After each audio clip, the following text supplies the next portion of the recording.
తెలుగు శ్రోతలందరికీ నమస్కారం అండి. మన అలనాటి కథలు ఎవర్ గ్రీన్ స్టోరీస్ ఛానల్కి మీ అందరికీ స్వాగతం. పుష్యమి నవల వింటున్నామండి. రచన శ్రీమతి పోల్కంపల్లి శాంతాదేవి గారు. ఇక ఆలస్యం చేయకుండా మనం కథలోకి వెళ్ళిపోదామండి. వీడియో చూసిన వెంటనే లైక్ చేసి షేర్ చేసి తప్పకుండా సబ్స్క్రైబ్ చేసుకోండి. మన ఛానల్ని బెల్ ఐకాన్ యాక్టివేట్ చేసుకోండి. 5 లక్షలు తీసుకుంటారు. పుష్యమిని వదిలిపెడతారు. తర్వాత ఆ గ్యాంగ్ని చేజిక్కించుకునే ఆధారం ఏమీ మిగలదు. ఒక దోపిడీ ముఠాను ఇలా ఊరికే విడిచిపుచ్చాల్సిందేనా? ఇవాళ డబ్బు కోసం పుష్యమిని ఎత్తుకుపోయారు. రేపు మరో పుష్యను ఎత్తుకుపోతారు. ఆ గ్యాంగ్ని పట్టాలి. ప్రభుత్వానికి అప్పచెప్పి తగిన శిక్ష పడేలా చేయాలి. యువరక్తం ఉరకలు వేస్తుంటే హర్షవర్ధన్ ముసలి మాటలు చెవికెక్కలేదు శిరీష్కు. బ్రీఫ్ కేస్ తీసుకుపోవడానికి ఒక మనిషి తప్పకుండా వస్తాడు. వాణ్ణి బంధించి పట్టుకు తోమితే ముఠా వివరాలన్నీ వాడు కక్కుతాడు. పుష్యమిని ఎక్కడ దాచారో చెబుతాడు. అప్పుడు తను వెళ్ళి ధీరోదాత్తంగా తన పుష్యమిని తెచ్చేసుకుంటాడు. ఇంతలో పుష్యమికి వచ్చే ప్రమాదం ఏం లేదు. శిరీష్లో ఇన్ని ఆలోచనలు సొల్లు తిరుగుతున్నాయని గ్రహించి ఉంటే హర్షవర్ధన్ తగిన జాగ్రత్త తీసుకునేవారేమో. రాత్రికి వస్తానని చెప్పి అక్కడి నుండి బయలుదేరిన శిరీష్ నేరుగా సబ్ ఇన్స్పెక్టర్గా ఉన్న తన స్నేహితుడు మోతీలాల్ దగ్గరికి వెళ్ళాడు. పుష్యమి కిడ్నాప్ అయిన దగ్గర నుండి ఇంతకు ముందు ఫోన్లో అయిన ఒప్పందం వరకు చెప్పాడు. వాళ్ళు చెప్పినట్టల్లా చవటలా చేయడం, చేతికి 5 లక్షలు అందివ్వడం నిజంగా నాకు చెప్పలేని అవమానంగా ఉంది. ఆ గ్యాంగ్ని తలుచుకుంటేనే నా గుండె బగబగలాడుతోంది. వాళ్ళని పట్టుకుని తగిన శిక్ష పడేలా చేస్తే తప్ప నా మనసు శాంతించదు. అలాంటి గ్యాంగులను పట్టుకోవాలంటే ఒక్కోసారి సంవత్సరాలు పడుతుంది. మా పోలీస్ డిపార్ట్మెంటుకు అరదినంలో ఏం చేయగలం? నిరుత్సాహంగా అన్నాడు మోతీలాల్. కిడ్నాపింగ్ అవుతూనే పోలీస్ కంప్లైంట్ ఎందుకు చేయలేదు? ఇది మా కాబోయే మామగారి గుప్తధనానికి సంబంధించినది. ఆ సంగతి పోలీస్ రికార్డులోకి ఎక్కడం ఆయన కోరి ముప్పు తెచ్చుకోవడం అవుతుంది. పోతే పుష్యమి కిడ్నాప్ అయిన సంగతి నలుగురికి తెలిసిపోతే ఆమె క్యారెక్టర్ మీద చెడు ముద్ర పడుతుందని మా మామగారి భయం. ఆయన భయపడడంలో అర్థం ఉంది. నువ్వు సమర్థించడం కోసం రాలేదు. నాకు నీ సాయం కావాలి. అన్అఫిషియల్గానే నాకు ఈరోజు 9 మనుషులు కావాలి. మనుషుల్ని కోళ్లలా నంచుకునే వస్తాదులు కావాలి. ఎంత డబ్బైనా ఇవ్వడానికి నేను సిద్ధంగా ఉన్నాను. వాళ్లతో నువ్వేం చేయదలుచుకున్నావు? ఈ రాత్రి నేను మా మామగారు కారులో డబ్బివ్వడానికి వెళతాం. ఆ 9 మరో కారులో మా వెనక వచ్చే ఏర్పాటు చేద్దాం. బ్రీఫ్ కేస్ అందించి మా దారిన మేము వచ్చినట్టు నటిస్తాం. ఆ 9 బ్రీఫ్ కేస్ తీసుకెళ్లడానికి వచ్చిన మనిషిని బంధించి తీసుకురావాలి. మోతీలాల్ పెదవి విరిచాడు. అతన్ని బంధించి తీసుకురావడం వల్ల పెద్దగా ప్రయోజనం ఉంటుందనుకోను. పైగా అక్కడ నీ కాబోయే భార్య చిక్కుల్లో పడే ప్రమాదం ఉంది. నాకు కొంచెం ఆధారం దొరికితే చాలు, మెరుపులా దూసుకుపోతాను. ఆ గ్యాంగ్ను పట్టుకుంటాను. పుష్యమిని రక్షించుకుంటాను. మనిషికి సాహసం మంచిదే కానీ ఆ కొండ చాటున ఏముందో తెలియకుండా దూసుకుపోవడం మంచిది కాదు. నువ్వు సబ్ ఇన్స్పెక్టర్గా ఎలా చేస్తున్నావు? ఇలా అనాలోచితంగా ఆవేశంగా కాదు. మా ప్రతి పనికి ఒక పథకం పద్ధతి ఉంటాయి. అందుకే దేశంలో ఇలాంటి గ్యాంగులు దోపిడీలు రోజురోజుకి పెరిగిపోతున్నాయి. ఇలాంటి దారుణాలు పెరిగిపోతున్నాయి. నాతో పొట్లాట పెట్టుకోకు గాని నువ్వు కోరినట్టుగా మనుషుల్ని కోళ్లలా నంచుకోగల వస్తాదుల్ని నీకు సమకూరుస్తాను. ధైర్య సాహసే లక్ష్మి అన్నారు కదా. నీ లక్ ఎలా ఉంటుందో చూద్దాం. అమావాస్యకు ముందు రాత్రి. అర్ధరాత్రి కావడానికి ఇక ఎంతో టైం లేదు. ఆకాశం మేఘావృతం కావడంతో రాత్రి మరీ కాటుక పూసుకుంది. ఉండి ఉండి ఆకాశంలో తటిల్లెతలు జిగేల్మంటున్నాయి. వెంటనే రాళ్లగుట్ట దొర్లినట్టుగా కఠోరమైన ధ్వని. దానికి తోడు హోరు గాలి.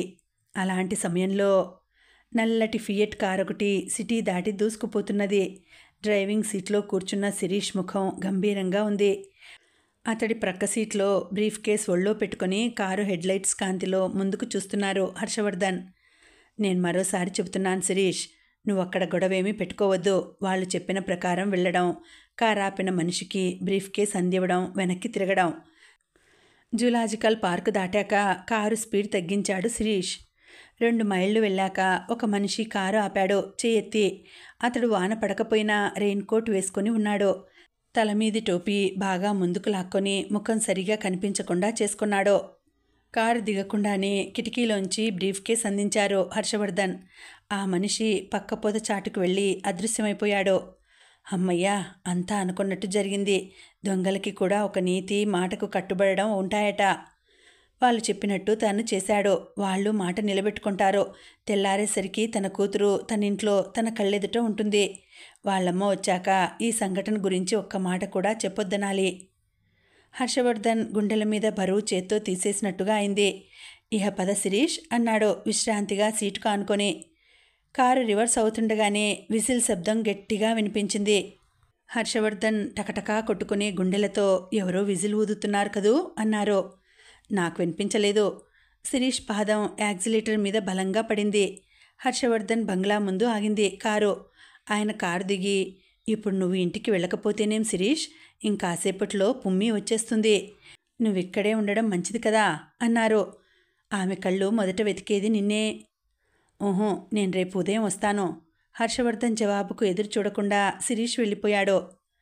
పుమ్మిని ఎప్పుడెప్పుడు చూసుకుంటానా అని తనకే ఇంత ఇదిగా ఉంది. శిరీష్కి అలా లేదా? ఆయన ఆలోచనగా లోపలికి నడిచి గడియారం కేసి చూస్తూ కూర్చున్నారు సోఫాలో. అరగంట కూడా గడవలేదు. ఫోన్ గణగణమంది. Hello, Harshavardhan here. రిసీవర్ ఎత్తి అన్నారు. రే గుంటనక్క, మా మనిషిని బంధించినంత మాత్రాన మమ్మల్ని పట్టుకోగలననుకున్నావా? ఫూల్, నువ్వు చేసిన ఫూలిష్ పనికి జీవితమంతా విచారిస్తావు. మీరేం మాట్లాడుతున్నారు? అబ్బా నంగనాచి, ఏం జరిగిందో స్పష్టంగా చెప్పండి. నేనేం చేశాను తప్పు? హర్షవర్ధన్ చిరాకు పడ్డాడు. బ్రీఫ్ కేస్ అందించినట్టే అందించావు. బ్రీఫ్ కేస్తో సహా మా మనిషిని బంధించడానికి బలగాన్ని వెంట తెచ్చుకున్నావు. మీ వాళ్ళు విసిరిన నాటు బాంబుకు మా వాడు ఒకడు చచ్చాడు. ఒకడికి కాలు తీసేయాల్సిన పరిస్థితి ఏర్పడింది. ఒకడిని బంధించి తీసుకుపోయారు. ఇంతకంటే ఏం చేయాలి తప్పు? మా మనిషిని బంధించి తీసుకుపోయినంత మాత్రాన మాకు జరిగే నష్టమేం లేదు. మీరేం చేసినా మా మనిషి నోరు విప్పడుగు. కానీ ఇక్కడ మీ కూతురు ఇన్నాళ్ళు వియ్యపురాలి మర్యాదలు అందుకుంది. ఇహ చూసుకో ఆమె తిప్పలు. కుక్క ముట్టిన కుండ, కుక్కలు చింపిన విస్తరి. నన్ను నమ్మండి, నేను కుట్ర ఏమీ చేయలేదు. మరి మా మనుషుల మీద జరిగిన దాడి? ఈ విషయం ఒక్క మా శిరీష్కు తప్ప ఎవరికీ తెలియదు. అతడు నాకు తెలియకుండా ఏమైనా చేశాడేమో తెలియదు. ఇప్పుడే కనుక్కుంటాను. నంబర్ తిప్పి శిరీష్కి ఫోన్ చేశాడు. శిరీష్ నుండి సగర్వమైన జవాబు వచ్చింది. ఆ ఏర్పాటు చేసింది నేనే. ఆ రాస్కెల్ని పట్టుకు తంతున్నాం. వాడి నోట అన్ని విషయాలు కక్కించిగాని వదలాం. పుష్యం విషయంలో మీరు నిశ్చింతగా ఉండండి. ఆమెను క్షేమంగా ఇల్లు చేర్చే పూచి నాది. బాబూ, చిలక్కి చెప్పినట్టు చెప్పానే, ఎందుకు చేశావిలా? ఇలాంటి వెర్రి పని? ఆ దుష్టులను కెలుక్కొని మనం క్షేమంగా ఉండగలమా? మామగారు, నాకు పుష్యమి అంటే ఎంత ప్రేమ ఉందో దేశం అంటే అంతే ఉంది. ఆ గ్యాంగ్ని ప్రభుత్వానికి పట్టివ్వాల్సిన బాధ్యత నా మీద ఉంది. ఆ బాధ్యతకి నా పుమ్మిని బలి ఇవ్వదలుచుకున్నావా? మీ పుమ్మికి ఏం కాదో నేను ఆమెను క్షేమంగా మీ ఇల్లు చేరుస్తాను. ఆ ద్రోహులకు తగిన గుణపాఠం చెప్పి తీరుతాను. శిరీష్ మాటలు ధైర్యాన్ని కలుగచేయడానికి బదులు ఆయనలో క్రోధాన్ని ఇనుమడింపజేశాయి. కాబోయే అల్లుడన్న మర్యాద మట్టిలో కలిసిపోయింది. షటప్, హీరోననిపించుకున్నావేమో. నువ్వు ఆ గ్యాంగ్ని పట్టుకునేలోగా నా పుమ్మి బ్రతుకు బండలైపోతుంది. దానికి బాధ్యత వహించాల్సింది నువ్వు. అప్పుడు నువ్వు తప్పుకోవాలని ప్రయత్నించావా? నీ అంతు తేల్చుకుంటాను. రిసీవర్ హుక్ మీద పెట్టేసి ఆయన తల చేతుల్లో పట్టుకొని కుప్పగా కూలిపోయారు. కుక్క ముట్టిన కుండ, కుక్కలు చింపిన విస్తరి. కఠోరమైన ఆ మాటలు చెవిలో గింగుర్లెత్తుతూ ఆయన హృదయాన్ని చీలుస్తున్నాయి. అరే బద్మాష్, చెప్పరా, చెప్పు. మీ బాసెవడు? ఎక్కడుంటాడు? మా పుష్యమిని ఎక్కడ దాచారు? శిరీష్ ఈడ్చి తంతున్నాడు అతడి డొక్కలో.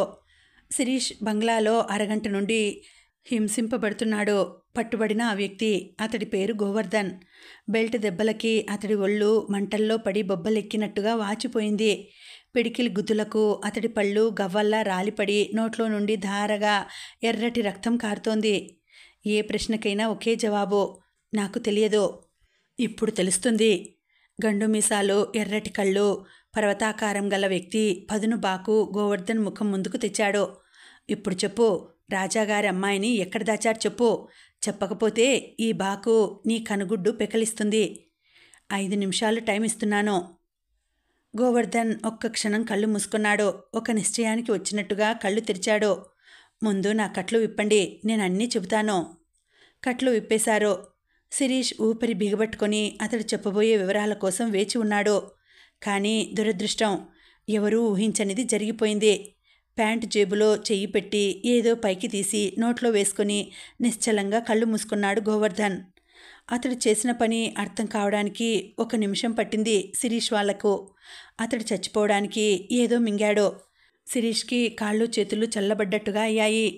5 నిమిషాలు మించకుండానే పాము విషం ఒళ్లంతా పాకిపోయినట్టుగా క్రిందపడి నురగలు కక్కుతూ తన్నుకోసాగాడు. చూస్తుండగానే అతడు ప్రాణాలు వదిలేశాడు. శిరీష్ కళ్ల ముందు కారు చీకట్లు వ్యాపించాయి. ఏ మనిషి ఆధారంతో ఆ గ్యాంగ్ ఆచూకీ తీసి పుష్యమిని ఎక్కడ దాచారో తెలుసుకొని సాహసం చూపాలనుకున్నాడో ఆ మనిషి తన కళ్ల ముందే ఆత్మహత్య చేసుకొని చచ్చిపోయాడు. ఒక ఇరుకు సొరంగంలో చిన్న వెలుతురు చూస్తూ ఆ వెలుతురు సాయంతో బయటపడాలని ఆత్రంగా నడుస్తున్నవాడికి ఆ వెలుగు మాయమై సొరంగ మార్గం మూతపడిపోయినట్టుగా అయింది. పుష్యమి భవిష్యత్తు ఊహించుకోవడానికి భయం వేసిన శిరీష్ తల 2 చేతుల్లో పట్టుకుని కూలబడిపోయాడు. రతన్ దెబ్బతిన్న పుల్లా పచార్లు చేస్తున్నాడు. తీవ్ర ఆలోచనలో మునిగి ఉన్నట్టుగా తల వంచుకు కూర్చున్నాడు సరోజ్. ఫోన్ గణగణమంది. దానికోసమే చూస్తున్నట్టుగా రతన్ రిసీవర్ ఎత్తాడు. హలో. మై గాడ్, అతడి శవం పోలీసులకి చిక్కితే చాలా ప్రమాదం. పోలీసులు రాకముందే అతడి శవాన్ని మాయం చేయండి. తెల్లవారిలోగా ఈ పని చేయకపోతే ముందు మీరంతా యమలోకానికి, తర్వాత మేం జైలుకి వెళ్ళక తప్పదు. ఎవరు చస్తారో ఎవరు బ్రతుకుతారో మనకు అనవసరం. అవసరాన్ని బట్టి మన దగ్గరున్న ఏ ఆయుధమైనా ఉపయోగించండి. గోవర్ధన్ శవాన్ని మాయం చేయడం ముఖ్యం. మీ ముఖాలు ఎవరు గుర్తు పెట్టుకోకుండా జాగ్రత్త పడండి. గబగబా ఆదేశాలు అందించి నంబర్ తిప్పి దాస్కు ఫోన్ చేశాడు. చాలా ప్రమాదం జరిగిపోయింది బాస్. మన గోవర్ధన్ని బంధించి తీసుకుపోయింది రాజాగారికి కాబోయే అల్లుడట. రహస్యాలు వెల్లడించకముందే గోవర్ధన్ విషం తిని ఆత్మహత్య చేసుకున్నాడు. రాజాగారి అల్లుడు శిరీష్ గాడు గోవర్ధన్ శవాన్ని పోలీసులకు అప్పగించే ప్రయత్నంలో ఉన్నాడట. శవాన్ని వెంటనే మాయం చేయమని మన మనుషులకి చెప్పాను. ఓ, ఈ పని చేసింది శిరీష్ గాడన్నమాట. కుర్రాడు చాలా శ్రమపడ్డాడు. అతడికి మనం మంచి బహుమతి ఇవ్వద్దు. అతడి ప్రియురాల్ని హత్య చేసి శవాన్ని అతడికి కానుకగా పంపండి. బాస్ గొంతు ఫోన్లో నిర్దాక్షిణ్యంగా వినిపించింది. పక్కనే ఉండి వింటున్న సరోజ్ ముఖం తెల్లగా పాలిపోయింది. బాస్ ఆజ్ఞంటే ఆజ్ఞే, ఇది తప్పకుండా అమలై తీరుతుంది. అసమాన సౌందర్యవతి, ముగ్ధ కోమలి జీవితం అంటే ఆనందలోకాలలో విహరించడం తప్ప దానికి నరక ద్వారాలుంటాయని తెలియని అమాయకురాలో ఎవరి ధనదాహానికో ఎవరు చేసిన పొరపాటుకో బలి అయిపోతుందా? సరోజ్కి కళ్ళల్లో నీళ్లు తిరగబోతున్నాయి. శవాన్ని పంపిస్తే విధవ ఒక్కసారి ఏడ్చి ఊడుకుంటాడో. అతడు చేసిన ఆ తుంటరి పనికి జీవితమంతా ఏడవాలి. బాస్, వాడి ప్రియురాల్ని రేప్ చేసి ఆ సీన్స్ ఫోటో తీసి ఆ ఫోటోలు చెడిపోయిన దాన్ని వాడికి బహుమతిగా పంపిద్దాం. జీవితమంతా కుళ్ళి కుళ్ళి ఏడవాలి విధవా. గుడ్ ఐడియా, అలాగే చెయ్యి. అవతల ఫోన్ పెట్టేసినట్టు క్లిక్ మంది. రతన్ హుషారుగా రిసీవర్ పెట్టేశాడు. ఈల వేశాడు. అతడి కళ్ళ ముందు లయగా అనాచ్ఛాదితంగా ఉన్న పుష్యమి కాళ్ళు క్రిందికి మీదికి ఆడుతున్నాయి. ఆ దృశ్యం కళ్ళ ముందు కదులుతున్న కొద్దీ అతడు పెదవులు తడుపుకోసాగాడు. ఎందరినో అనుభవించాడు. ఆ అనుభవాలన్నీ ఈ ఒక్క అనుభవం ముందు సరితూగవు. కన్నెపిల్ల, అపురూప సౌందర్యవతి. సీసాలు గబగబా ఖాళీ చేసేశాడు. మత్తులో తేలిపోసాగాయి శరీరం, మనసు. తూలుతూ లేచాడు. ఎక్కడికి? నిప్పులు కురిపిస్తూ ఎదుట నిలబడ్డాడు సరోజ్. శిరీష్ గాడికి బహుమతి పంపించబోతున్నాను. మీరు నాకేమని మాటిచ్చారు? మాటిచ్చానో నిజమే. అనుకున్నది అనుకున్నట్టుగా జరిగితే నేను తప్పకుండా నా మాట నిలుపుకునేవాడిని. వాడు ఆ బద్మాష్ శిరీష్ గాడు మన ఆచూకీ తెలుసుకోవాలని చూస్తాడా? మన మనిషిని బంధిస్తాడా? వాడికి తగిన శాస్తి చేయవద్దా? అతడు చేసిన ఆ పొరపాటుకు ఆ అమ్మాయిని బలి చేస్తారా? ఓ, ఆమె నీ లవర్ కదూ. నీకోసం నేను కొంచెం త్యాగం చేయగలను. ఫస్ట్ ఛాన్స్ నీకే వదులుతున్నా. వెళ్ళు. ఒక పెగ్గు వేసుకొని మరీ వెళ్ళు. మరీ మజాగా ఉంటుంది. సరోజ్ పరుగులాంటి నడకతో చేరుకున్నాడు పుష్యమి గదిని. తలుపులు ఊరికే చేరవేసి ఉన్నాయి. గదిలో బెడ్ లైట్ నీలిరంగు మంద్రంగా ప్రసరిస్తోంది. ఫోమ్ బెడ్ మీద అమాయకంగా నిద్రపోతున్న మల్లె పువ్వులా ఉంది పుష్యమి. ఈ గదిలోకి దుండగులు వస్తారని, రేకులు చిదుముతారని తనకేం తెలుసు? సరోజ్ ఆమె భుజం తట్టాడు. లే పుష్యమి, త్వరగా లే. పుష్యమి కళ్ళు నిద్రమత్తుతో విడివడ్డాయి. ఎదురుగా వెంకటేశు. ఇక్కడికెలా రాగలిగాడు? పంచకట్టులో అమాయకంగా మొరటుగా లేడు. కాఫీ కలర్ బెల్ బాటమ్ ప్యాంట్లో బ్రౌన్ కలర్ షర్టు టక్ చేసి నాగరికంగా హుందాగా ఉన్నాడు. పుష్యమి కళ్ళు ఆశ్చర్యంగా రెపరెపలాడాయి. నువ్వు నువ్వు వెంకటేషు? సరోజ్కి ఆమె సందేహం తీర్చేంత టైం లేదు. ఆమె రెక్కపట్టి లేపి నిలువెత్తున ఉన్న డ్రెస్సింగ్ టేబుల్ వెనక్కి లాక్కుపోయాడు. గోడ మీద బటన్ లాంటిదేదో నొక్కుతూనే గోడలో కలిసిపోయినట్టుగా ఉన్న చిన్న ద్వారం తెరుచుకుంది. ఈ ద్వారం గుండా పారిపో, పరిగెత్తు. చిక్కావా? ఈ దుర్మార్గులు నిన్ను నలిపివేస్తారు. నా ఒంట్లో శక్తి ఉన్నంత వరకు వాళ్ళను అటకాయించి ఉంచగలను. రే సరోజ్! ఉరుములా వినిపించింది రతన్ గొంతు. మాటతో పాటు అతడి చెయ్యి సరోజ్ మెడ పట్టుకుంది. కోడి మెడను కసాయివాడి చెయ్యి పట్టుకున్నట్టుగా. అప్పటికే పుష్యమి జగన్నాథ్ అనే వాడి చేతుల్లో బందీ అయ్యి గింజుకుంటోంది. ఖైదీకి పారిపోయే అవకాశం కల్పిస్తున్నావు కదూ, తర్వాత ప్రాణాలతో ఉండగలననుకున్నావా? నా ఆజ్ఞనే కాదు, మన గ్యాంగ్ రూల్స్నే ధిక్కరించావు. దీనికి తప్పకుండా నువ్వు పనిష్మెంట్ రుచి చూడాలి. ముందు దాన్ని పక్క మీదకి చేర్చు. ఒక్క విదిలింపుతో మెడ విదిలించుకున్న సరోజ్ అతడికి అభిముఖంగా తిరిగాడు. షర్ట్ స్లీవులు పైకి మడిచి పోట్ల గిత్తలా నిలబడ్డాడు. నీ లవర్ కదూ, ఆ మాత్రం పారిపోయే అవకాశం కల్పించక ఏం చేస్తావు? తర్వాత నీ మేలు గుర్తించకపోతుందా? తన హృదయంలో కాస్త చోటివ్వకపోతుందా అని నీ ఆశ? పూర్ సరోజ్, ముందు నువ్వు ప్రాణాలతో ఉంటే కదా. అనవసరంగా ఫస్ట్ ఛాన్స్ పోగొట్టుకున్నావు. ఆమెను పక్క మీదికి చేర్చు. నీ ముందే ఆమెను అనుభవిస్తాను. నీ చేత్తోనే చక్కటి ఫోజులో ఫోటో తీయి. అదే నీకివ్వబడే పనిష్మెంట్. క్విక్. సరోజ్ చెయ్యి ఉక్కు పిడికలుగా మారి రతన్ మూతిని తాకింది. నువ్వు అనుభవించేది ఆమెను కాదు, మృత్యువును. సింహగర్జన చేశాడు. రతన్ పెదవులు పగిలి రక్తం కారసాగింది. చింతనిప్పుల్లా అయ్యాయి అతడి కళ్ళు. దెబ్బతిన్న పులిలా గాండ్రించాడు. హైజంప్ చేసి ఒక్క తాపు తన్నాడు సరోజ్ పొట్టలో. సరోజ్ చెయ్యి అప్రయత్నంగా పొట్ట మీదకి పోయింది. బాధతో అతడి ముఖం కందిపోయింది. విజయ అట్టహాసం చేశాడు రతన్. ఏరా, బాస్ మీదనే చెయ్యి చేసుకునే మొగాడివయ్యావా? ఎగిరి మరో తన్ను తన్నబోయాడు. ఆ కాలు తన పొట్టకు తగలకముందే చేత్తో అతడి పాదాన్ని మెలిదిప్పాడు. రతన్ కింద పడ్డాడు. సరోజ్ వడ్డీతో సహా అతడి డొక్కలో వడ్డించాడు. అంకుశం పోటు తిన్న ఏనుగులా ఘీంకరించాడు రతన్. కళ్ళు వెళ్ళబెట్టి సరోజ్ని ఎగాదిగా చూశాడు. సరోజ్ బుసకొట్టే కోడెతాచులా ఉన్నాడు. పదును కత్తిలా ఉన్నాడు. తను ఒక్కడు ఏమీ చేయలేడు అతన్ని. తన అనుచరులకి సైగ చేశాడు. ముగ్గురు ఒకటై సరోజ్ మీద పడ్డారు. కాళ్ళు, చేతులు, భుజాలు, తల ఇవే ఆయుధాలుగా చేసి శత్రువుల్ని ఠారెత్తిస్తున్నాడు Saroj. Karate kicks, judo shots, ముష్టిఘాతాలు అన్నీ ప్రయోగిస్తున్నాడు. అతడు తీసే ఒక్కో దెబ్బకు వాళ్ల కళ్ళు పచ్చబడుతున్నాయి. పోతుల్లా బలిశారు. ఎందుకురా, ముగ్గురు ఒకడిని ఏం చేయలేకపోతే? రతన్ ఈసడించాడు. పౌరుషం వచ్చింది వాళ్లకు. ఒంట్లోకి కొత్త బలం తెచ్చుకొని చేతులు చాచి సరోజ్ మీదికి వచ్చారు. సరోజ్ గాల్లోకి లేచాడు. పావురాయిలాగా పల్టీ కొడుతూనే కాళ్లతో ఇద్దరిని జాడించి మూడోవాడి తల చేతులతో పట్టుకున్నాడు. అవమానంతో కందిపోయినట్టుగా అయ్యాయి వాళ్ళ ముఖాలు. ముగ్గురు ఒక్కడిని ఏం చేయలేకపోతే రేపు బాస్ తమని బ్రతకనిస్తాడా? చావో బతుకో, ఇప్పుడే తేల్చుకోవాలి. రెచ్చిపోయిన మృగంలా ఉన్న వాళ్ల ముందు సరోజ్ శక్తి క్రమంగా క్షీణించిపోసాగింది. కళ్ల ముందు చీకటి వలయాలు కనిపిస్తున్నాయి. తను ఓడిపోకూడదు. తను ఓడిపోతే పుష్యమి సర్వనాశనం అవుతుంది వీళ్ల చేతుల్లో. పళ్ళ బిగువున పోరాడుతున్నాడు. ఓవైపు పుష్యమి రతన్ చేతుల మధ్య పెనుగులాడుతోంది. వదులు, వదులు. వదలను. నీ ప్రియుడు శిరీష్ గాడు ఏం చేశాడో తెలుసా? మా మనిషిని బంధించాడు. మా ఆచూకీ తెలుసుకోవాలని ప్రయత్నించాడు. అతడి కారణంగా మా మనుషులు ఇద్దరు చచ్చారు. ఇంత చేసిన అతడికి బహుమతి ఇవ్వద్దు? తప్పకుండా ఇవ్వాలి. నిన్ను రేప్ చేసి ఆ సంఘటన కళ్ళకు కట్టినట్టుగా ఫోటోలు తీసి చెడిపోయిన నిన్ను, ఫోటోలను నీ ప్రియుడికి బహుమతిగా పంపించదలుచుకున్నాం. పుష్యమి ఎంతమాత్రం ఊహించని పరిస్థితి ఇది. ఏ కాస్త ఊహించినా తప్పించుకుపోలేకపోయినా ప్రాణమైనా తీసుకునేది. ఇప్పుడు ఆ అవకాశం కూడా లేదు. చైతన్యం కోల్పోయిన దానిలా శిలలా నిలబడిపోయింది పుష్యమి. జగన్నాథ్ తల మీద కొట్టిన దెబ్బకు సరోజ్కి కళ్ళు గిర్రున తిరిగాయి. మొదలు నరికిన చెట్టులా క్రింద పడిపోయాడు. అతడి కాళ్ళు, చేతులు పట్టుకు ఈడ్చుకుపోయి గది అవతల పారేసి తలుపులు మూశారు.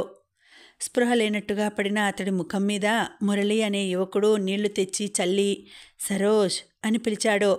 గుడ్డతో నోట్లో నుండి కారుతున్న రక్తాన్ని తుడిచాడు. సరోజ్కి స్పృహ వస్తున్న సమయంలో గుండెలు చీలుస్తున్నట్లుగా పుష్యమి ఆర్తనాదం వినవచ్చింది. లేని శక్తి తెచ్చుకొని తలుపులు బాధసాగాడు సరోజ్. అతడి చేతులు చిట్లి రక్తం రాసాగింది. తలుపులు తెరుచుకున్నాయి. గదిలోకి వెళ్ళు ధర్మరాజు, నీకు ఈరోజు ధర్మరాజు అని బిరుదు ఇచ్చేస్తున్నా. నీతో 5గురం, అది ద్రౌపది. వెళ్ళు, లాస్ట్ ఛాన్స్ అయినా అనుభవించు, పో. రతన్ వెకిలి నవ్వుతో సరోజ్ని గదిలోకి త్రోసి వెళ్ళాడు తన అనుచరులతో. గది మధ్యగా కార్పెట్ మీద పడి ఉంది పుష్యమి. 4 పశువుల అత్యాచారానికి గురై ప్రాణం పోలేక మూలుగుతోంది. కళ్ళు అరమూతలు పడ్డాయి. గంట క్రితం నవనవలాడుతున్న పువ్వు నిర్దయగా రేకులు చిదమబడింది. ఎవరో చేసిన తప్పుకు శిక్ష ఆమె అనుభవించింది. ఆమెను రక్షించాలనుకున్నాడు, రక్షించలేకపోయాడు. తోడేళ్ల గుంపు మధ్య లేడిపిల్ల రక్షింపబడుతుందనుకోవడం తన పొరపాటు కదూ. ఆ దృశ్యం సరోజ్ గుండెకు సమ్మెటపోటు తగిలినట్టుగా ఉంది. పుష్యమి పరిస్థితి చూస్తే అతడి కళ్ళు అశ్రుపూరితాలయ్యాయి. సరోజ్ అడుగులు నెమ్మదిగా పుష్యమిని సమీపించాయి. ఒంటి మీద షర్టు విప్పి ఆమెకు ఆచ్ఛాదనగా వేశాడు. పుష్యమి, నీరసంగా మూలిగింది పుష్యమి. ఆరిపోవడానికి కొట్టుకుంటున్న దీపంలా ఉంది ఆమె. సరోజ్ వెనుతిరిగి రతన్ దగ్గరికి వచ్చాడు. సరోజ్ ముఖంలో ఇది వరకటి రౌద్రం లేదు, ఆవేశం లేదు, మామూలుగా ఉన్నాడు. ఆమెను వెంటనే డాక్టర్ దగ్గరికి తీసుకెళ్ళకపోతే చచ్చిపోతుంది. తీసుకెళ్ళు. రతన్ కారు తాళాలు తీసి సరోజ్ మీదికి విసిరాడు. మస్తుగా తిన్న పులిలా మంచం మీద అడ్డంగా పడి ఉన్నాడతను.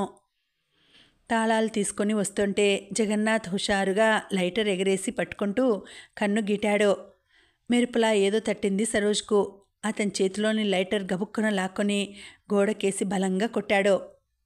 ఏరా, ఇందాక తిన్నది చాలదా? కోపంగా మిందికి రాబోయాడు జగన్నాథ్. ఆమె చావడానికి సిద్ధంగా ఉంది. డాక్టర్ దగ్గరికి తీసుకువెళ్తున్నాను, వచ్చాక మాట్లాడుకుందాం. నిర్లక్ష్యంగా అని వెళ్ళిపోయాడు. తెల్లవారడానికి ఎంతో సమయం లేదు. డాక్టర్ నరేంద్ర కుమార్ ఎండి అన్న బోర్డున్న ఇంటి ముందు కారాపి దిగాడు సరోజ్. కాలింగ్ బెల్ అదే పనిగా నొక్కసాగాడు. 2 నిమిషాల తర్వాత తలుపులు తెరుచుకున్నాయి. ఇంట్లో ఎవరెవరున్నారు నరేన్? ఎందుకు? నిద్రమత్తుగా అడిగాడు నరేంద్ర. ఒక పేషెంట్ని తీసుకువచ్చాను. ఆమెకు సీక్రెట్గా వైద్యం జరగాలి. ఇక్కడ వీలవుతుందా? నరేంద్ర వీళ్లతో సంబంధం ఉన్న మనిషే. ఎవరామే? ఏమా కథ? నిద్రమత్తు వదిలిపోగా కుతూహలంగా అడిగాడు. హాస్యం తరువాత, చాలా సీరియస్ కేస్. ఇక్కడ వీలవుతుందా లేదా? పనివాడు రాత్రి సెకండ్ షోకి వెళ్ళి ఇంటికి వెళ్ళి పడుకొని ఉదయం వస్తానని చెప్పి వెళ్ళాడు. నా భార్య పుట్టింటికి వెళ్ళింది. ఇంట్లో నేను ఒక్కడనే ఉన్నాను. సరోజ్ తేలిగ్గా గాలి పీల్చుకున్నాడు. కారులోంచి పుష్యమిని ఎత్తుకువచ్చి డాక్టర్ చూపిన టేబుల్ మీద పడుకోబెట్టాడు. డాక్టర్లో కుతూహలం ఎగిరిపోగా అతడి ముఖంలో సీరియస్నెస్ చోటు చేసుకుంది. ఎవరు ఇంత దారుణంగా ప్రవర్తించారు? మన బాస్ రతన్, మరో 3. ఒళ్ళు కొవ్వు వదిలేలా వాళ్ళని సున్నంలో పాత్ర వేయాలి. ముందు ఆమెను చూడు. డాక్టర్ చకచకా తన పని నిర్వహించాడు. కిచెన్లోకి వెళ్ళి ఒక కప్పు స్ట్రాంగ్ టీ తయారు చేసి తీసుకురాగలవా? సరోజ్ని వెంటబెట్టుకు వెళ్ళి కిచెన్లో టీ తయారు చేయడానికి కావలసిన వస్తువులు ఎక్కడెక్కడున్నాయో చూపి తిరిగి పుష్యమి దగ్గరికి వచ్చి ఆమె పరిస్థితి గమనిస్తూ కూర్చున్నాడు నరేంద్ర. 10 నిమిషాల్లో పొగలు కక్కుతున్న టీతో వచ్చాడు సరోజ్. నువ్వు ఆమెను గుండెలకు ఆనించుకు కూర్చో, నేను తాగిస్తాను అన్నాడు నరేంద్ర. పసిపాపలా వాళ్ళ సేవలను స్వీకరిస్తున్నది పుష్యమి. టీ తాగించి ఆమెను బెడ్ మీద పడుకోబెట్టి గది తలుపులు గడియపెట్టి యువతలికి వచ్చారు నరేంద్ర, సరోజ్. అప్పటికి బాగా తెల్లవారిపోయింది. గదిలో ఒంటరిగా మిగిలిపోయిన పుష్యమికి జరిగిందంతా అస్పష్టంగా, అగమ్యంగా ఏమీ లేదు. తానేమైపోయిందో ఆమెకు స్పష్టంగా తెలిసిపోయింది. రాత్రి జరిగిందంతా కళ్ళకు కట్టినట్టుగా ఉంది. ప్రతి ఆడది తన జీవితంలో కన్యాత్వాన్ని పోగొట్టుకోక తప్పదు. అయితే అది ప్రేమించిన వాడికి, తాళి కట్టిన వాడికి తనకు తానుగా సమర్పించుకోవడంలో ఆమె స్వర్గపు అంచులు చూస్తుంది. తన జీవితానికి ఒక పరిపూర్ణత సంతరించుకోగలుగుతుంది. ఈ జన్మకు స్వర్గపు అంచులు చూసే అవకాశాన్ని, జీవితానికి పరిపూర్ణత సంతరించుకోగల అదృష్టాన్ని కోల్పోయింది. స్త్రీ హృదయపు పొరల మధ్య భద్రంగా, అపురూపంగా దాచుకోవలసిన జ్ఞాపకం తన జీవితంలో పురుషుడు ప్రవేశించిన తొలి అనుభవం. ఆ తొలి అనుభవం తన జీవితంలో ఎంత భయంకరంగా సృష్టించబడింది. 4 కామాంధుల ఆకలి తీర్చిన అనుభవం ఎంత నరకమో అనుభవించిన వాళ్ళకే తెలుస్తుందేమో. బొమ్మ బొరిసే జీవితం అంటారు. నాణ్యానికి ఉన్నట్టే జీవితానికి రెండు వైపులా ఉంటాయన్నమాట. చీకటి, వెలుగు, కష్టం, సుఖం, శాంతి, అశాంతి. తను ఇన్నాళ్ళు గడిపిన జీవితం బొమ్మ అనుకుంటే ఇహ తను ముందు చూడాల్సిందంతా బొరుసు అయి ఉండాలి. వెలుగు నుండి చీకట్లో అడుగుపెట్టినప్పటి అలజడి, భయం పుష్యమిని కదిలించసాగింది. ఇలాంటి సమయంలో సహజంగా వచ్చే దుఃఖం వరద వెల్లువలా వచ్చేసింది. మంచం మధ్య మోకాళ్లలో తల దూర్చి వెక్కి వెక్కి ఏడవసాగింది. ఇంతలో తలుపులు తెరుచుకుని సరోజ్ వచ్చాడు. అతడి చేతిలో నరేంద్ర భార్యవి చీర, జాకెట్టు ఉన్నాయి. ఇవి కట్టుకొని తయారైతే నిన్ను మీ ఇంటి దగ్గర దించి వస్తాను. నాకు ఒక అద్దం తెచ్చి పెడతారా? వెళ్ళబోతున్న అతడు ఆగి వెనక్కి తిరిగి ప్రశ్నార్థకంగా చూశాడు. ఒకసారి నా ముఖం చూసుకుంటాను అంది. నీ ముఖం చూసుకోవడానికి అద్దమే అక్కర్లేదు. నిన్ను చూసిన ప్రతి కళ్ళు నీ రూపం ఎలా ఉందో చెబుతాయి అని చెప్పాలనుకున్నాడు. అద్దం ఎత్తి తన ముఖానికి ఎదురుగా పెట్టుకుంది పుష్యమి. అద్దం కొత్త రూపాన్ని చూపుతుంటే పుష్యమికి నిలువు కళ్ళు పడ్డాయి. పాలుగారుతున్నట్టుగా ఉండే చెంపలు గీరుకుపోయి గీతలు పడినంత మేర ఎర్రగా వాచాయి. క్రింద పెదవి ఘాట్లతో కమిలిపోయింది. బాబ్డ్ హెయిర్ పిచ్చిదాని జుట్టులా తయారైంది. తన రూపం తనకే భయాన్ని, అసహ్యాన్ని కలుగజేస్తోంది. ఈ రూపంతో తన వాళ్ల ముందు, ముఖ్యంగా శిరీష్ ముందు ఎలా నిలబడాలి? తను వెళ్ళలేదు. అసలు ఈ జన్మలోనే వాళ్ళ కళ్ళబడలేదు. వెళ్ళక ఏం చేస్తుంది? చస్తుందా? అంతా అయిపోయాక ఇప్పుడు చచ్చి ఏం సాధిస్తుంది? అసలు తనిప్పుడు చావక బ్రతికి ఉందా? నలుగురు చేతుల్లో అమానుషంగా నలిగిపోయినప్పుడే పుష్యమి చచ్చిపోయింది. ఇప్పుడు ఇది ఒట్టి కట్టే అని తను అనుకుంటుంది. కానీ దీనికి ఇంకా అభిమానం ఉంది. తన వాళ్ల ముందు ఈ రూపంతో నిలబడాలంటే చచ్చిన చావుగా ఉంది. సరోజ్ తిరిగి వచ్చేసరికి పుష్యమి నిర్జీవ ప్రతిమలా కూర్చుని ఉంది. ఆమె పరిస్థితి అర్థం చేసుకున్నట్టుగా గొంతు సవరించుకొని మృదు గంభీరంగా అన్నాడు సరోజ్. నీకు జరిగిన అన్యాయం మామూలుది కాదు. ఒక స్త్రీ సౌశీల్యాన్ని బలవంతాన హరించడం మనిషిని అధమాధముణ్ణి చేస్తుంది. నీ మీద జరిగిన అత్యాచారం ఎవరి వల్ల జరిగినా అందులో నాకు భాగమున్నట్టుగానే తెలుస్తాను. నన్ను పోలీసులకి అప్పజెప్పదలుచుకుంటే నేను పట్టుబడిపోవడానికి సిద్ధంగా ఉన్నాను. మీరు అప్రూవర్గా మారిపోదలుచుకున్నారా? పుష్యమి ఎర్రటి కళ్ళలో ఆశ్చర్యం. అప్రూవర్ కావడం కంటే ఆత్మహత్య గౌరవంగా ఉంటుంది. పుష్యమి ఉలిక్కిపడింది. ఆత్మహత్య చేసుకోదలిచిన వారు పోలీసులకి అప్పజెప్పమని ఎందుకంటున్నారు? నేరం చేశాక శిక్ష అనేది ఉండాలి. నేను చచ్చాక భగవంతుడు నాకు ఏం శిక్ష విధిస్తాడో తెలియదు. కాబట్టి బ్రతికి ఉన్నప్పుడే పోలీసుల చేతిలో కొంత అనుభవించాలని. నేరం అంటే ఏమిటో తెలుసు. దానికి శిక్ష పడాలని తెలుసు. మీకు ఇంకా చాలా తెలుసుననుకుంటాను. అన్నీ తెలిసిన మీరు ఒక దొంగల ముఠాతో చేతులు ఎలా కలపగలిగారు? మన మధ్య ప్రశ్నలు జవాబులు ఎక్కువగా ఉండకూడదు. నువ్వు పోలీసులకి పట్టివదలుచుకుంటే నేను సిద్ధంగా ఉన్నానని చెబుతున్నాను. నీ మీద జరిగిన అత్యాచారానికి మా వాళ్ళందరి తరపున శిక్ష నేను అనుభవించాలనుకుంటున్నాను. అసలు నేరస్తులనే శిక్ష అనుభవించేలా చేయలేరా? అది అసాధ్యం. కానీ నాకు మాత్రం సాధ్యం చేసుకోవాలనిపిస్తుంది. నా పట్ల వాళ్ళు ఎంత రాక్షసంగా ప్రవర్తించారో అంత రాక్షసంగా వాళ్ళ నుండి బదులు తీర్చుకోవాలని ఉంది. పుష్యమి కళ్ళల్లో బగ్గుమంటున్న ప్రతీకార జ్వాలకి అదిరిపడ్డాడు సరోజ్. వద్దు, ఆ జ్వాలకి చమురుపోయొద్దు. ఈ రక్తదాహాన్ని నీలో పెంచుకోవద్దు. జరిగింది సాధ్యమైనంత వరకు మర్చిపోవడానికి ప్రయత్నించు.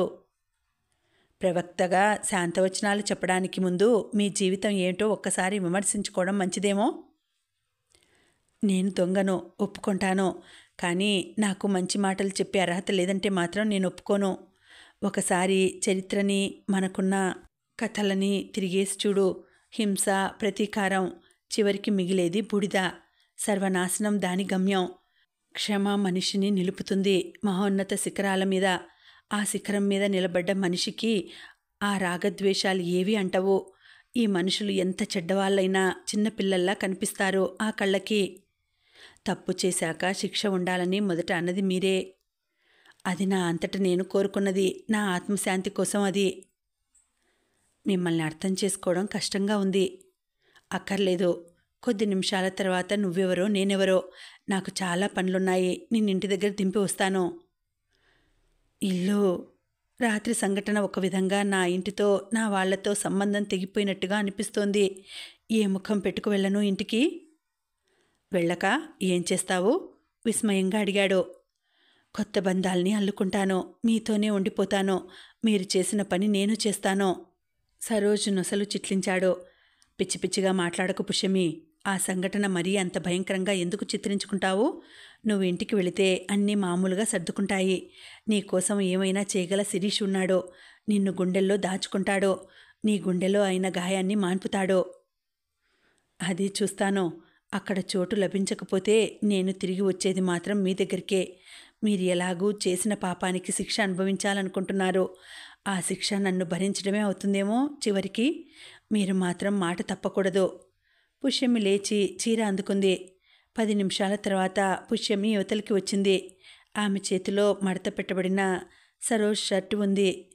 సరోజ్ టేబుల్ మీద నుండి కారు తాళాలు తీసుకున్నాడు. ఈ షర్ట్ మీ జ్ఞాపకార్థం నా దగ్గర ఉంచుకోవాలనుకుంటున్నాను. తీసుకెళ్ళనా? నా జ్ఞాపకార్థం? అది ఎంత భయంకరం! అది నువ్వు త్వరగా మర్చిపోవడానికి ప్రయత్నించాలి. సాధ్యమైనంత త్వరలో మామూలు మనిషివి కావాలి. మామూలు మనిషిని ఎలా అవుతాను? నేను కావాలనుకుంటే కన్నెపిల్లను కాగలనా? పుష్యమి నవ్వింది. ఆ నవ్వులో జీవితం శాంతం చూసిన అనుభవం, విరక్తి తొంగి చూస్తుంటే సరోజ్ మనసు కలుక్కుమంది.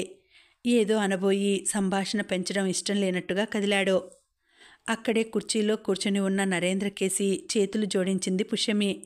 ఆమె కళ్ళల్లో కృతజ్ఞత తొణికిసలాడింది. నరేంద్ర అన్నాడు, నేను ప్రత్యేకంగా చెప్పాల్సిందేమీ లేదు. సరోజ్ చెప్పినట్లుగా మీరంతా మర్చిపోవాలి. పుష్యమి మాట్లాడకుండా సరోజ్ వెనుక బయలుదేరింది. ఇల్లు ఫర్లాంగు దూరం ఉండగానే కారు ఇక్కడ ఆపండి, నేను రిక్షాలో వెళతాను అంది పుష్యమి. పర్వాలేదు, నేను ఇంటి వరకు దిగబెడతాను. ఊహూ, నేను వెళ్తానులేండి. నువ్వు పట్టివదలుచుకుంటే తప్ప పోలీసులకి నన్నెవరూ పట్టివలేరు. అయితే మీ ఇష్టం. కారు బంగ్లా ముందు ఆగింది. ఫెల్ట్ హాట్, గాగుల్స్ పెట్టుకున్న సరోజ్ని ఒక నౌకరు చూశాడు గాని గుర్తుపట్టలేదు. అమ్మాయి గారు ఊరు నుండి వచ్చేశారు అని చెప్పడానికి లోపలికి పరిగెత్తాడు. పుష్యమి డోర్ తెరుచుకొని దిగి కారు ముందు నుండి నడిచి అతడి వైపు వచ్చింది. నన్ను రక్షించాలని మీరు మీ బాస్కి ఎదురు తిరిగారు. ప్రాణాలకు తెగించి పోరాడారు. నా కోసం ఇంత చేసిన మీకు కృతజ్ఞత చూపుకునే అవకాశం మీరు నాకు ఇవ్వాలి. మీరొకసారి వీలు చేసుకుని మా ఇంటికి రావాలి. రాలేను. మా ఇంటికి రానక్కర్లేదు. మనం ఏ హోటల్లోనైనా కలుసుకోవచ్చు. ఊహూ. ఎందుకని నన్ను కలుసుకోలేరు? దబాయిస్తున్నట్టుగా అతడి మీద తనకేదో అధికారం ఏర్పడినట్టుగా అడిగింది. చెప్పడానికి నాకేమీ అభ్యంతరం లేదు. ఎందుకంటే నీ దగ్గర నా రహస్యాలు సురక్షితంగా ఉంటాయన్న నమ్మకం నాకుంది కాబట్టి. సరోజ్ పెదవుల మీద చిన్న నవ్వు కదిలింది. ఒకడిని హతమార్చడానికి వెళ్తున్నాను, కానీ అక్కడ చావు ఎవరిని వరిస్తుందో చెప్పలేను. అతడు నా చేతుల్లో చస్తే నా కోసం ఉరితాడు తయారుగా ఉంటుంది. నేనే చస్తే ఇంతే సంగతులు. కాబట్టి మళ్ళీ మనం కలుసుకునే అవకాశం లేదు. అందరికీ ఉపదేశించే క్షమ మీకు అక్కర్లేదా? నేను చేస్తున్నది దుష్ట శిక్షణ. కారు స్టార్ట్ అయ్యి కొద్దిగా కదిలిందో లేదో పుష్యమి ఉద్వేగం ఆపుకోలేకపోతున్నట్టుగా స్టీరింగ్ మీదున్న అతడి చేతిని పట్టుకుంది. జీవితంలో మళ్ళీ మనం కలుసుకోలేమేమో. నా సందేహం ఒకటి తీర్చండి దయచేసి. సరోజ్ ప్రశ్నార్థకంగా చూశాడు. మీరు చేసిందంతా నిస్వార్థంగానేనా? మీకు నా మీద మీ బాస్ ఒక మాట అన్నారు. సరోజ్ ముఖం ఎర్రబడింది. మీరు నిజంగా నన్ను ప్రేమిస్తున్నారా?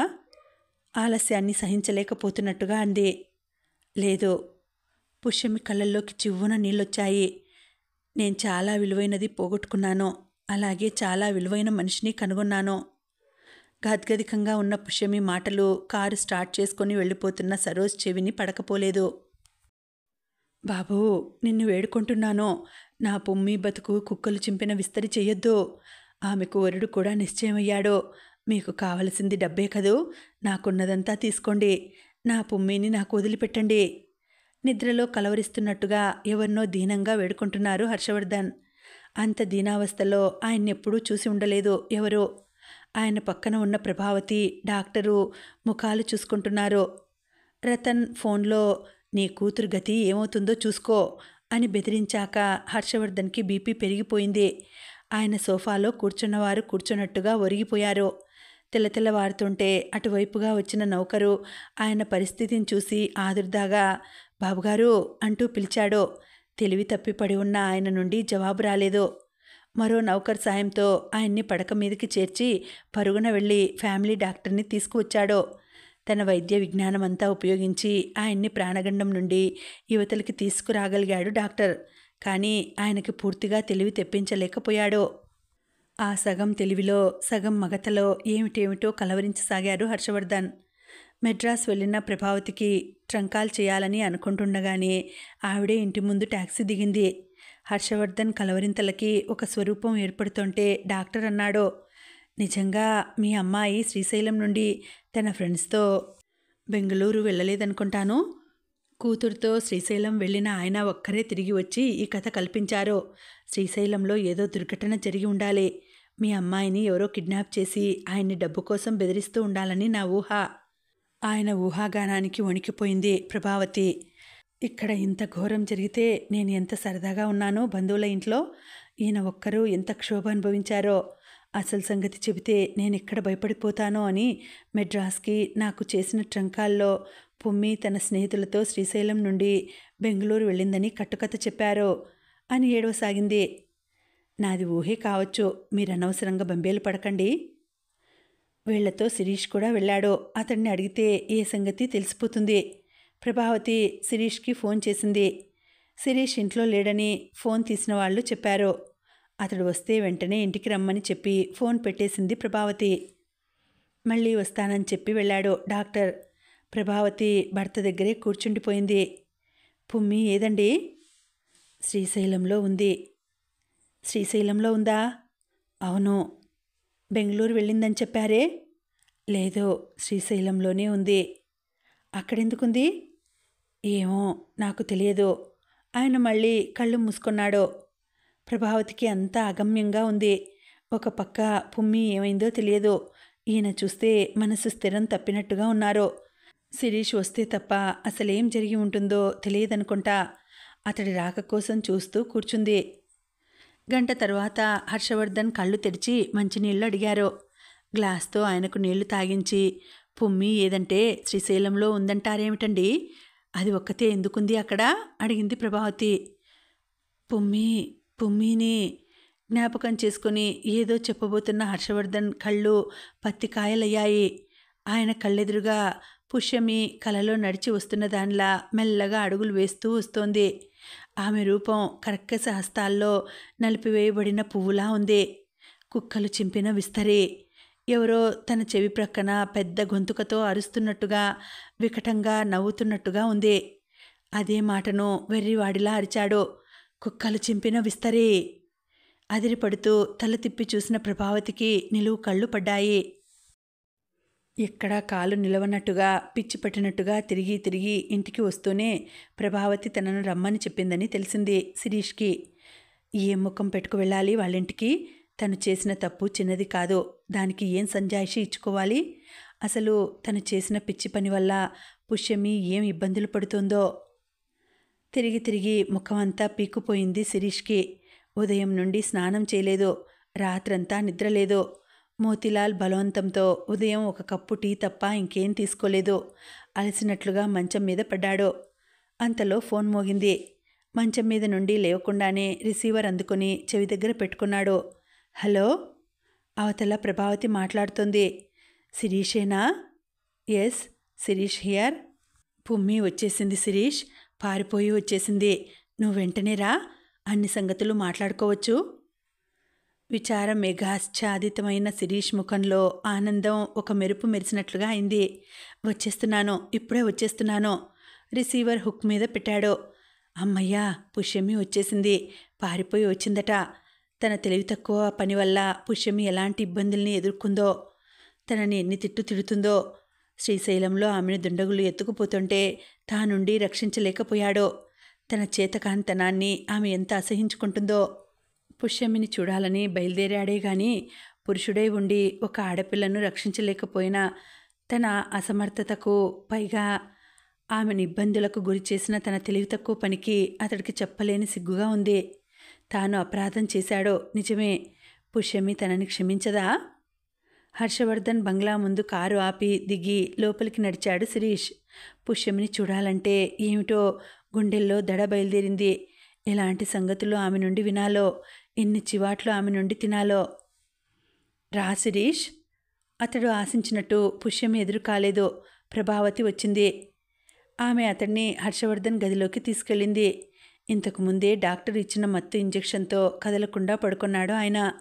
ఏమైంది? ఆందోళనగా అడిగాడు శిరీష్. సుస్థి చేసింది. డాక్టరు ఇంతకుముందే మత్తు ఇంజెక్షన్ చేశాడు. కూర్చో శిరీష్. నేను మద్రాసు ఎందుకు వెళ్ళానా అనుకుంటున్నాను. ఉన్నా నేనేమీ చేయలేకపోయేదాన్ననుకో. చేయకపోయినా ఆయన బరువుని నేను కొంత పంచుకునేదాన్ని. పుమ్మి నాకు కొన్ని సంగతులు చెప్పింది. నీకు తెలిసిన సంగతులు కూడా చెప్పు. శ్రీశైలంలో పుష్యమి కిడ్నాప్ అయిన దగ్గర నుండి హర్షవర్ధన్ మాట ధిక్కరించి తను చేసిన ఫూలిష్ పని వరకు చెప్పాడు శిరీష్. అంతా విని ప్రభావతి ఒక నిట్టూర్పు విడిచి లేచింది. కూర్చో శిరీష్, పుమ్మిని తీసుకువస్తాను. 10 నిమిషాలు గడిచిపోయాయి. శిరీష్ పాలిట అవి 10 యుగాలయ్యాయి. ఇక ఆగలేకపోతున్నట్టుగా శిరీష్ లేచి పుష్యమి గదివైపు నడిచాడు. నేను రానంటే అతడికి నా ముఖం చూపించలేను. అసలు నువ్వెందుకు ఫోన్ చేశావు అతన్ని రమ్మని?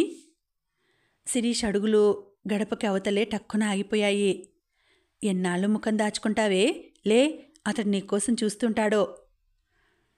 కానీ నేను మళ్ళీ చెబుతున్నాను, ఆ సంగతి మాత్రం నోరు జారకు. ఎంత ప్రేమించిన మగాడైనా ఇలాంటివి భరించలేడో. ఏ ఆడపిల్ల కూడా తను చెడిపోయానని చెప్పుకోవడానికి సిగ్గుపడుతుందమ్మా. నేనేమీ చెప్పక్కర్లేకుండానే గీరుకుపోయిన నా బుగ్గలు, ఘాట్లు పడ్డ నా పెదవులు, ఇది రేకులు చిదమబడిన పువ్వన్న నిజాన్ని చెప్పేస్తాయి. అందుకే అతడికి నా ముఖం చూపించలేనని చెబుతున్నాను. తప్పించుకు పారిపోయి వస్తుంటే చీకట్లో గిరికిపోయాయని చెప్పు. శిరీష్కి నెత్తిన పిడుగుల వర్షం కురిసినట్లుగా అయింది. ప్రభావతి యువతలకి వచ్చేసరికి అతడు కిటికీ ఊచల మీద చేతులు బిగించి స్థానంలా నిలబడి ఉన్నాడు. ప్రభావతి తన కంగారు నంచుకొని, పుమ్మి నీకోసం చూస్తోంది. అలసిపోయింది కదూ, లేచి నీ దగ్గరికి రావడానికి బద్దకించింది. గదిలోకి వెళ్ళు శిరీష్ అంది అవకతవకగా. శిరీష్ అడుగులు బరువుగా పడ్డాయి. పుష్యమికి అభిముఖంగా నిలబడి ఉన్నాడు. ఒకరినొకరు కొత్తగా చూసుకున్నట్టుగా ఉంది. ఇద్దరి మధ్య అల్లుకొన్న అనురాగబంధం అంతరించిపోయి ఇద్దరి మధ్య దాటలేని అగాధం ఏర్పడినట్టుగా ఉంది. పుష్యమి ముఖంలో ఉదాసీనత, శిరీష్ ముఖంలో పశ్చాత్తాపం, బాధ. తను చేసిన తప్పుకు ప్రతిఫలం ఎదురుగా కనిపిస్తోంది. తన తెలివి తక్కువ పనికి, ఆవేశానికి పుష్యమి బలైపోయింది. మోతిలాల్ మాటలు వింటే ఎంత బాగుండేది. ఒకరి కళ్ళల్లోకి ఒకరు చూసుకుంటున్నారు కానీ ఆ కళ్ళు ఇదివరకులా ఊసలాడుకోవడం లేదు. మూగవీణల్లా ఉన్నాయవి. వాళ్ళు ఎత్తుకుపోయాక ఏం జరిగింది మొదలైన ప్రశ్నలన్నీ అతడిలో అణగారిపోయాయి. గీరుకుపోయిన ఆ బుగ్గలు, ఘాట్లతో నల్లబడిన ఆ పెదవులను చూస్తూ దాని వెనుక జరిగిన రాక్షస కాండను ఊహించుకొని అసహ్యంతో బిగుసుకుపోతున్నాడు శిరీష్. ప్రభావతి స్వయంగా టీ తీసుకువచ్చింది. ఇద్దరికీ ఇచ్చి వెళ్ళిపోలేదు. అక్కడే కూర్చుంది. బాబూ, శిరీష్ అంటూ ప్రారంభించింది. ఈ సంఘటనతో ఆయన మనసు స్థిమితం తప్పింది. అమ్మాయి మనసు కూడా పాడైంది. ఈ స్థితిలో నీ సాహచర్యం ఆమెకెంతో అవసరం. ఈ నెలలో ముహూర్తాలు లేకపోవచ్చు. రిజిస్టర్ మ్యారేజ్ చేసుకుని ఆమెను మీ ఇంటికి తీసుకువెళ్ళు. ఇంట్లో పెద్దవాళ్లతో మాట్లాడి వాళ్ళు అభ్యంతరం పెట్టినా నువ్వు ఒప్పుకోక తప్పదు. శిరీష్ మౌనం వహించాడు. వాళ్ళిద్దరికీ ఏకాంతం కల్పించాలని లేచి వెళ్ళిపోయింది ప్రభావతి. కానీ ఎంతసేపు కూర్చున్నా ఇద్దరి మధ్య ఒక్క మాట కూడా దొరలలేదు. చివరికి శిరీష్ లేచాడో. వస్తాను అంటూ పుష్యమి తలూపింది మౌనంగా. రాత్రి 8 గంటలవుతోంది. ఆ సమయంలో శ్రీనిలయం గేటు దగ్గరికి వచ్చాడు సరోజ్. శ్రీనిలయం గేటుకు పెద్ద తాళం కప్ప వేలాడుతూ కనిపించింది. ఎదురిళ్ల నుండి వస్తున్న లైటు వెలుగులో శ్రీనిలయం తలుపులు, కిటికీలు అన్నీ మూసి ఉన్నట్టు కనిపించాయి. ఇంట్లో మనుషులు ఎక్కడికి వెళ్ళినట్టు? ఎవరినడగాలి? ఆ కాలనీలో ఇంచుమించు అన్ని ఇళ్ళు శ్రీమంతులవే. ఒకరి సంగతి ఒకరికి పట్టదు. ఎవరి ప్రపంచం వాళ్ళది. సరోజ్ వెనుతిరిగి నడవసాగాడు. అతడి కళ్ళ ముందు చివరిసారిగా చూసిన ఫణి కర్కశ రూపం మెదులుతున్నది. దుర్మార్గుడు. యోగినిలా జీవితం గడుపుతున్న అక్క జీవితంలో భర్తగా ప్రవేశించి ఆమెను ఎందుకు కాకుండా చేశాడో. ఆమె విరక్తితో గోపాల్దాసు అండన కాలం గడుపుతున్నదని విన్నాడో. ఇవాళ ఆ పని అంతం చూడాలని బయలుదేరి వచ్చాడో. తన అక్క కోసం, ఆమెకు ఇంకా అన్యాయం జరగకుండా ఉండడం కోసం ఫణి ముఠాలో చేరాడో. ఎలాగో ఆ జీవితంతో రాజీపడి రోజులు నెట్టుకొస్తున్నాడో. కానీ ఈ ముఠాలోని మనుషులు మానభంగాలు కూడా ఈజీగా చేసేయగలరన్న నిజం తెలిసాక ఇక ఒక్కరోజు కూడా ఈ జీవితంలో ఇమడలేననుకున్నాడో. అయితే ఈ ముఠాకు ప్రవేశ ద్వారమే గాని నిష్క్రమణ ద్వారం లేదు. ఉంటే అది మృత్యువు ద్వారా మాత్రమే సాధ్యమవుతుంది. చంపడమో చావడమో ఏదో ఒకటి జరగాలి. ఎక్కడా పని? ఇక ప్రతిక్షణం అతడి కోసమే గాలింపు. అతన్ని ఎదుర్కొనే వరకు తనకు విశ్రాంతి లేదు. సరోజ్ వీధి చివరికి వచ్చాడు. ముతక బట్టల్లో నెత్తికి తలపాగా చుట్టుకున్న ఒకతడు నడుం వంచి నెమ్మదిగా మోకాళ్లలో నొప్పులున్నవాడిలా నడుస్తున్నాడు. నెత్తిమీద ఉన్న బుట్టలో పళ్ళేవో ఉన్నాయి. సరోజ్ నిశ్చిత దృష్టి నుండి అతడు తప్పించుకోలేకపోయాడు. ఆ వంగడం, నడక కృతకంగా కనిపించాయి. ఆ వ్యక్తి ఉండి ఉండి తలెత్తి దూరంగా చుట్టుపక్కల నిశితంగా చూస్తూ అడుగులు వేస్తున్నాడు. సరోజ్ చటుక్కున స్తంభం చాటుకు తప్పుకున్నాడు. అతడు స్తంభం పక్క నుండే వెళ్ళసాగాడు. ఫణి? తన గాలింపు ఇంత తొందరగా సమాప్తమవుతుందనుకోలేదు. ఫణిని అనుసరించాడు సరోజ్. ఫణి శ్రీనిలయానికి వెనకవైపు వచ్చాడు.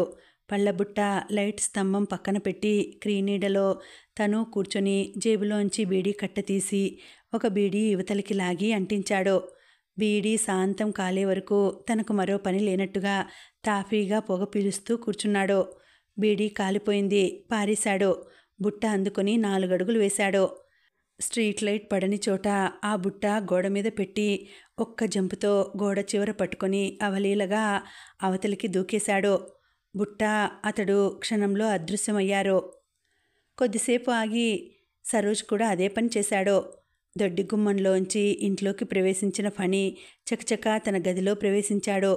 పెంటార్చి వెలిగించి పట్టుకొని బీరువా తెరిచి ఏవో కాగితాలు, చెక్కు పుస్తకాలు తీసి బుట్టలో పళ్ళ అడుగున దాచాడు. జేబులోంచి రివాల్వర్ తీసి అందులో గుళ్ళు సరిచూసుకుంటున్నాడు. పళ్ళ వ్యాపారం మొదలుపెట్టి ఎన్ని రోజులైంది? ట్రిగ్గర్ మీద వేలుంచి గిర్రున గుమ్మం వైపు తిరిగాడు ఫణి. చేతులు కట్టుకొని గుమ్మానికి ఆనుకొని తాపీగా నిలబడి ఉన్నాడు సరోజ్. ఫణి సంతోషంగా అన్నాడు, నీకోసం ఉదయం నుండి వెతుకుతున్నాను. ఇంకా ఎక్కడెక్కడ వెతకాలో అనుకున్నాను. నువ్వే వచ్చావన్నమాట. గుడ్ అన్నాడు ఫణి. మళ్ళీ అంతలోనే భయంగా మారిపోయి అన్నాడు, నువ్వేనా? నీతో పాటు ఇంకెవరైనా ఉన్నారా? ఒక్కడినే. నీతో 2 మాటలు చెప్పాలి. కూర్చో సరోజ్, నాకు ఎక్కువ టైం లేదు. సరోజ్ కూర్చోలేదు. దొడ్డి గుమ్మాన రాకపోకలు, పళ్ళ వ్యాపారం ఎప్పటి నుండి అని అడుగుతున్నాను. అవును, నన్ను ఎలా గుర్తించావు? మన వృత్తి మనకు ప్రత్యేకమైన కళ్ళు ఇస్తుంది. ఎక్కడికో బయలుదేరుతున్నావు? ఒకడి ప్రాణం తీయడానికి. అరే, నేను ఆ పని మీదే వచ్చానే. అంటే నిన్ను బాస్ పంపించాడా? వాడెవడు? బాస్ ఎవరో తెలియకుండానే గ్యాంగ్లో పనిచేస్తున్నావా? అది కొత్తగా తెలుసుకోవాల్సిన విషయం కాదు. నువ్వు కొత్తగా తెలుసుకోవాల్సిన విషయాలు చాలా ఉన్నాయి సరోజ్. అవన్నీ చెప్పేంత వ్యవధి నాకు లేదు. నువ్వు అనుకుంటున్న బాస్ని నేను కాదు. దాసు, గోపాల్ దాసు. మన గ్యాంగుకు మూల విరాట్టు అతడు. సరిగ్గా ఏ జ్వాలతో నువ్విక్కడికి నన్ను చంపాలని వచ్చావో అలాంటి జ్వాలతోనే అతన్ని దహించడానికి ఈ రాత్రి వెళ్తున్నాను. నాకు నీకు ఇష్టం లేకపోయినా ఈ గ్యాంగ్లో పనిచేస్తున్న చాలామందికి విముక్తి ప్రసాదింపబడాలని వెళుతున్నాను. ఆ ప్రయత్నంలో నా ప్రాణాలు పోయినా సరే. ఫణి పళ్ళు తొలగించి వరిగడ్డి క్రింద నుండి లెదర్ బ్యాగ్ తీశాడు. ఇది నీ చేతికి అందివ్వాలని ఉదయం నుండి తిరుగుతున్నాను. మళ్ళీ రేపంతా తిరగాల్సి వచ్చేది. నువ్వే నన్ను వెతుకుతూ వచ్చి నా శ్రమను తగ్గించావు. రేపు ఉదయానికి దాసు హత్యో నా హత్యో నువ్వు వింటావు. అప్పుడు తెరిచి చూడు. ఇందులో ఏమున్నాయో. లెదర్ బ్యాగ్ సరోజ్ కందించాడు. ఈ బుట్టతో నాకు అవసరం తీరిపోయింది. ఈ వేషంతో కూడా. బుట్టని ఓ పక్కకి కాలితో తన్ని గబగబా డ్రెస్ మార్చుకున్నాడు ఫణి. వైర్ చుట్ట ఇంకా 2-3 వస్తువులేవో ప్యాంటు జోబులోకి గబగబా తోసి బయలుదేరాడు. సరోజ్ అతడిని అనుసరించాడు. దడ్డి గుమ్మాన రాకపోకలేందుకని అడిగావు కదూ. నన్ను చంపి నా శవాన్ని తీసుకురమ్మని బాస్ ఇద్దరిని పంపాడు. 2 రోజుల నుండి వాళ్ళ కళ్ళల్లో కారం జల్లి తిరుగుతూ అత్యవసరమైన పనులు పూర్తి చేసుకుంటున్నాను. నీ శవాన్ని చూడాలన్న కోరిక బాస్కెందుకు కలిగింది? నీ ప్రశ్నలకి సందేహాలకు జవాబులన్నీ నీ చేతిలో ఉన్న లెదర్ బ్యాగ్లో ఉన్నాయి. ఫణి దొడ్డిగోడ దగ్గరికి వచ్చాడు. ఎగిరి కాంపౌండ్ గోడ చివర పట్టుకున్నాడు. 2 నిమిషాలు నిశితంగా అవతలికి చూసి దూకేశాడు. ఇంకా ఉందండి, కథ కొనసాగుతుంది. మళ్ళీ వచ్చే వీడియోలో తర్వాతి భాగం వినేద్దామండి. అంతవరకు సెలవు. నమస్తే.